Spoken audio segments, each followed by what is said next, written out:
sa oras na hindi ninyo inaasahan. Bahagi ko, ayun ay ihatid natin sa unang gawing hantungan ang ating kapatid na si Arvin na batang-bata pa. Bahagi ko na magpapaalala sa atin na ang buhay ay pinagkaloob ng Diyos sa atin ay isang biyaya.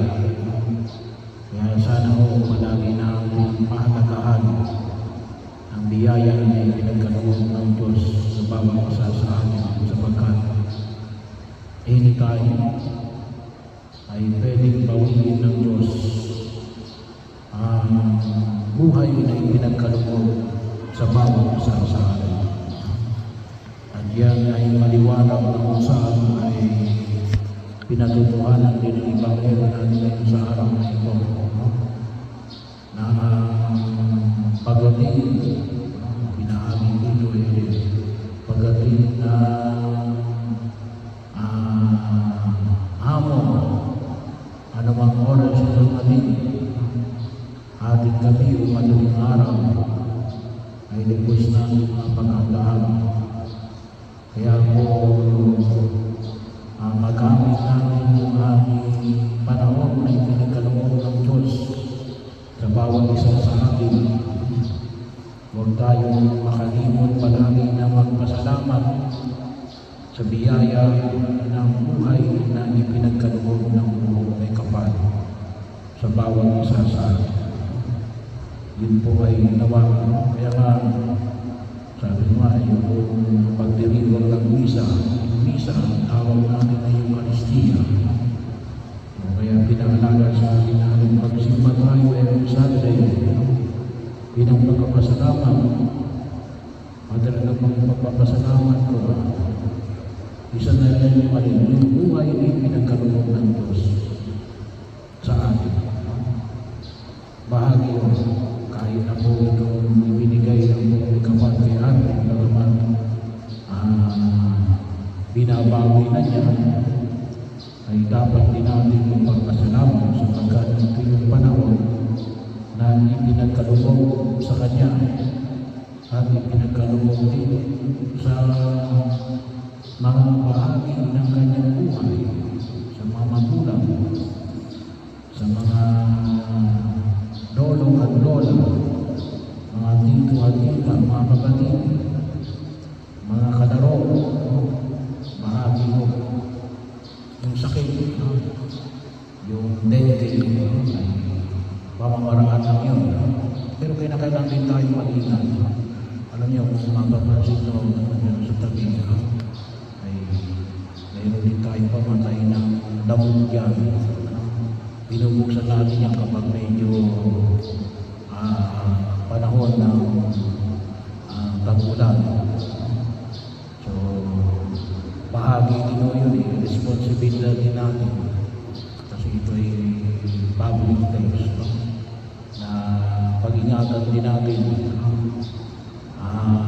tayo ay magkasakit. Pero hindi lamang ang pag-ingatan natin na tayo magkasakit, no? Para may ayos natin ang ating buhay, ganito. Yun yung isang bahagi ng pagkapahalaga din natin sa buhay at sa biyaya ng buhay na kinikilala natin.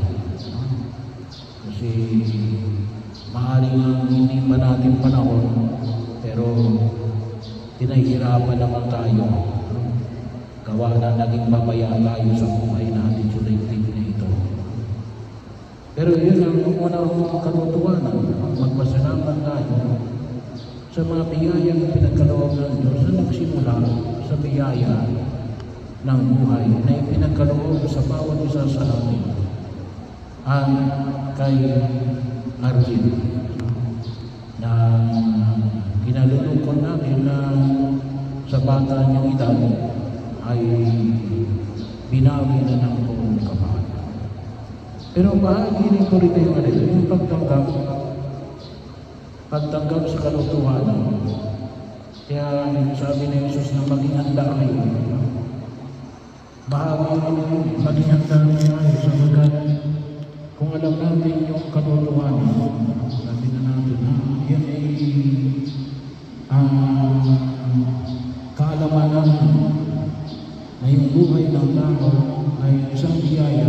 pwedeng kunin ni Lord anytime. Pero isang karunungan natin, higit natin mahalaga. Nawa ay magamit natin ng maayos habang narito tayo sa daigdig na ito. Pagkakataon na kung saan ay nawa ay nagamit natin ng karapat-dapat sa harapan ng may kapal. At nawa ay 12 taon na yan ay naging bahagi rin na kung saan ay na ipamala sa inyo yung inyong pagmamahal kay Arvin. At sa mga panahon na kung saan ay pinamamanig ninyo yung inyong pagkilos. At nawali naman ay yan ay nagabayan ninyo ng maayos. Kaya siguro naman sa kanyang murang edad ay nagabayan ninyo siya na tumahak sa landas ng Panginoon.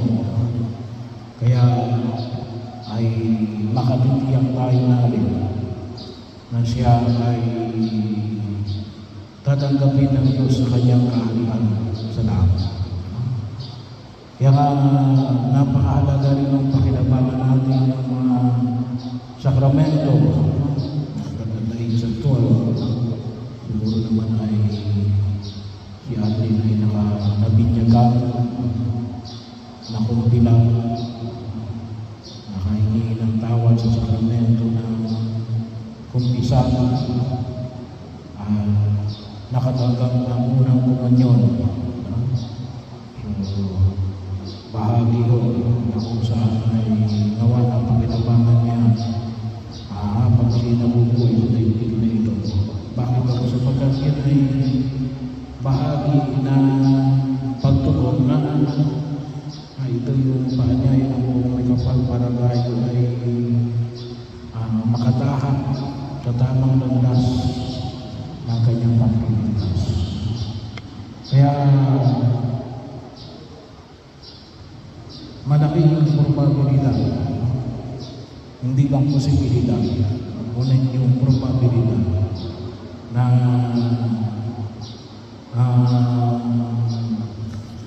kapatid natin na nangyari sa linatunan ay nasa piling na ng buong may kapal.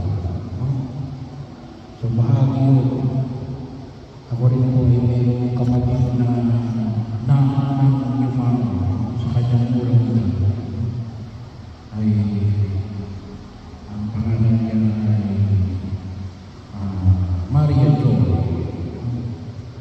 Lahat na sino mga kapatid kong babae ay Maria. So siya ay Maria Jo. Bahagi yun. At ako rin naniniwala na si Maria Jo ay kapiling na ng Diyos kasi maaga rin siya pinuha ng may kapal. Ay kaya din po sa mga panahon na sa buhay panalangin, humingi rin ako ng tulong kay Maria Jo sa panalangin sa Diyos katulad ng mga ginagawa namin sa mga santo at santa. Kasi yun ang trabaho ng mga santo at santa. Kaya sila yung may tinutulong namin ng mga santo at santa. Kasi naniniwala tayo na sila ay itinalaga ng simbahan kasi hindi sila namuhay ng banal. Pero hindi lang sila yung mga santo at santa. Sabi ko yung kapatid ko, yung Maranyon, ay ito, maaaring si Arlene, no? Ay bahagi yun. Wala pa naman siguro nagawa yung napakalaking kasalanan sa Diyos. Kaya ang paniniwala natin yan, kasama na yan ng Diyos. Kaya pwede nyo rin ilingin na sa inyong panalangin kapag kayo magdarasal araw-araw, ay kapag kayo magsisimba pag-araw ng linggo, na sa mga panahon na kayo ay humihingi ng tulong, na ipanalangin at tulungan tayo na magkaroon ng lakas ng loob upang harapin ang mga hamon na daigdig na ito. Pwede nyo rin tulong. Arlene, no? Tulungan mo naman kami, gabayan mo kami. No? Alam namin na ikaw ay nasa piling na ng Diyos. No? Ay ibulong mo naman sa Diyos yung aming kakatayuan.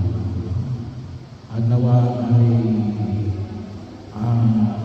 kami ay higit na palakasin mo hanggang tayo ay magkatagpo sa kaharian ng Diyos. Sa panahon na itinakda rin ng Diyos na makapiling ka namin. At yun po yung paano kayo, no?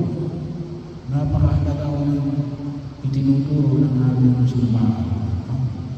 Na nawa no? Ay pakinabangan din natin.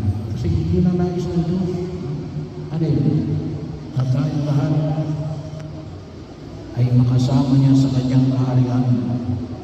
Kaya nga ang ating Panginoon sa Kristo ay nagandog ng kanyang sarili, namatay at muling nabuhay mga makamit natin ang kaligtasan ng kanyang pagligtas. Na maaaring nakalala si Ariel sa atin. Pero nawa, ngayon, makakasama natin siya, hindi na physical, pero isama ninyo siya palagi sa inyo